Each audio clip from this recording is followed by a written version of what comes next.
ایک خط ہے جو ابو علی سینا نے ابو سعید ابی الخیر کو لکھا.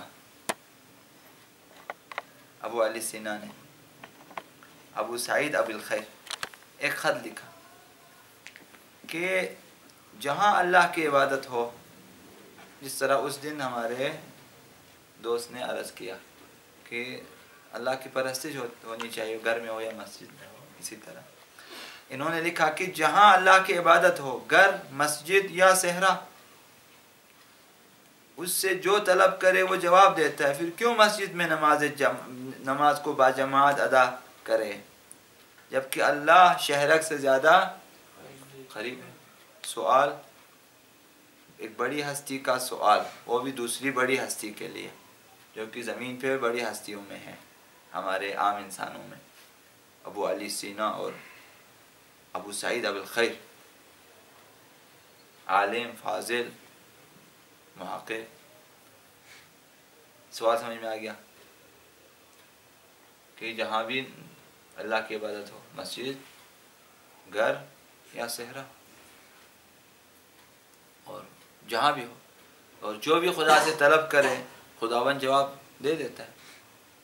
پھر کیوں ہم مسجد میں باجماعت نماز ادا کریں جبکہ اللہ شہرک سے زیادہ قریب ہے، وہ بھی ہر کسی کے ساتھ نزدیک ہے.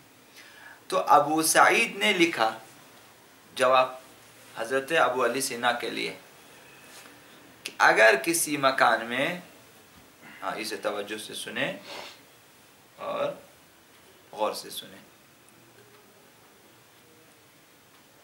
اگر کسی مکان میں متعدد چراغ موجود ہوں، چراغ بہت زیادہ ہیں، لیمپ، اور ایک چراغ بجھ جائے تو روشنی میں کمی محسوس نہ ہوگی، احسنتم، کیونکہ دوسرے چراغ روشن ہیں. جی، لیکن اگر تمام چراغ جدا جدا کمروں میں روشن ہوں، ابھی 20 چراغ ہیں مثلا ہم عرض کر رہے ہیں کہ ایک ہی کمرے میں 20 چراغ روشن ہیں، ایک کو بجھا دیں روشنی میں خاص فرق نہیں پڑے گا. لیکن 20 کمروں میں 20 چراغ روشن ہیں، ایک ایک. اگر تمام چراغ جدا جدا کمروں میں روشن ہوں تو جس کمرے کا بھی چراغ بجھے گا اس میں اندھیرا ہوگا، کیونکہ اور روشنی کا انتظام نہیں ہے. فرمایا ابو سعید نے انسان بھی ان چراغوں کی مانند ہے جو گناہ میں آلودہ ہے. انسان جو بھی گناہ میں آلودہ ہے اور گھر میں فرادہ نماز پڑھتے ہیں تو اس خاموش چراغ کی مانند ہے جس میں ہرگز نور نہیں پایا جاتا. انسان گناہ کار اس چراغ کی مانند ہے جو بجھا ہوا ہے، جس میں نور نہیں ہے، خاموش چراغ ہے، کیونکہ گناہ نے نورانیت کو ختم کر دیا. یہ فرماتے ہیں کہ انسان اس خاموش چراغ کے مانند ہے جس میں نور نہیں پایا جاتا.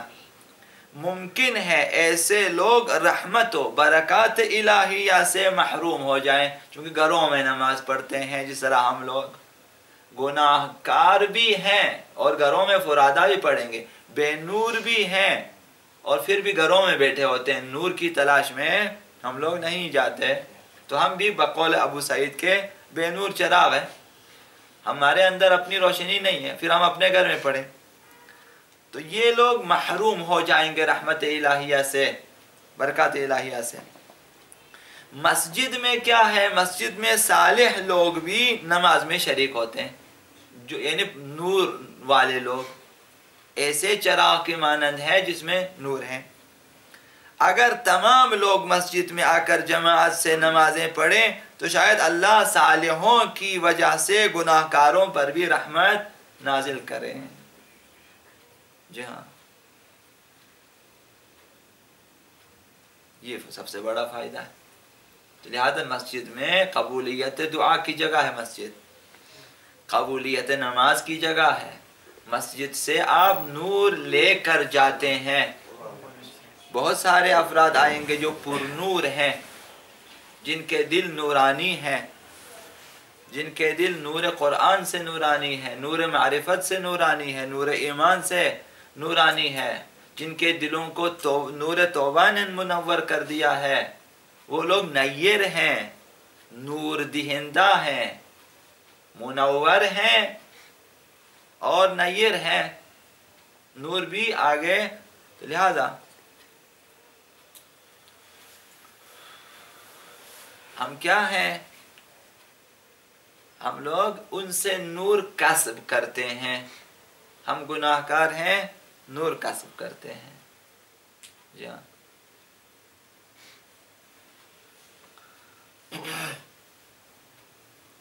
تو اسے فراموش نہ کریں۔ ہماری نمازیں قبول ہونی ہے، مسجد میں آ جائیں۔ ممکن ہے اچھے لوگ ہیں آپ کی مسجد میں، این ممکن ہے کہ کبھی کبھی، کم از کم کبھی کبھی حضرت آقا امام زمان عجل اللہ تعالی فرجہ الشریف اسی مسجد میں نماز پڑھی، پھر آپ کی نماز ان کی برکت سے قبول ہے۔ تو اس امید میں آ جائیں۔ ہم تو نہیں دیکھتے، ہماری نگاہوں پہ پردہ ہے، اصل میں نگاہوں پہ نہیں ہے پردہ، دل پہ پردہ ہے۔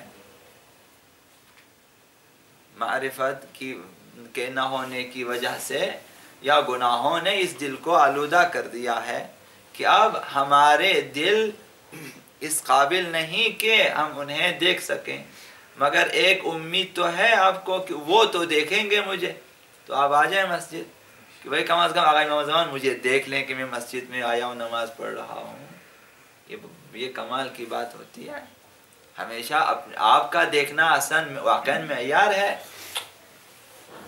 آپ دیکھیں یا نہ دیکھیں، اس سے آپ پہ کچھ فرق نہیں پڑے گا۔ فرق اس وقت جب وہ دیکھیں آپ کو۔ جی ہاں، تو آپ مسجد میں آئیں گے، ممکن ہے کہ ایک نہ ایک دن وہ تشریف لائیں۔ آقا امام زمان ہر جگہ آئیں گے، جائیں گے، ظاہر ان کی اپنا دورہ ہوتا ہے، جہاں بھی ممکن ہے کہ کبھی ہماری راہوں سے گزرے، ہمارے گھروں سے گزرے، کبھی ہماری جماعتوں سے گزرے۔ تو اس امید میں کہ ایک دن وہ مجھے دیکھیں گے، اگرچہ ہمیشہ دیکھتے ہیں لیکن آ کر دیکھیں گے کبھی، تو اس امید میں بیٹھے مسجد میں، جماعت میں، کہ آقا امام زمان آئے اس مسجد میں، سب بیٹھے ہوئے۔ مسائل نماز بہت ضروری ہے، بہت ضروری ہے، احکام الہی ہے، خدائی احکام ہے، اسے اپنے سینوں میں رکھیں۔ یہ خود نور ہے، یہ خود نور ہے، علم الہی سے یہ چیزیں ہم تک پہنچتی ہیں۔ یہ احکام اسے یاد رکھیں، ذہنوں میں رکھیں۔ انشاءاللہ العزیز خداوند ہم سب کو احکام سیکھنے کی اور عمل کرنے کی توفیق عنایت فرمائے۔ محمد و آل محمد صلی اللہ علیہ وسلم۔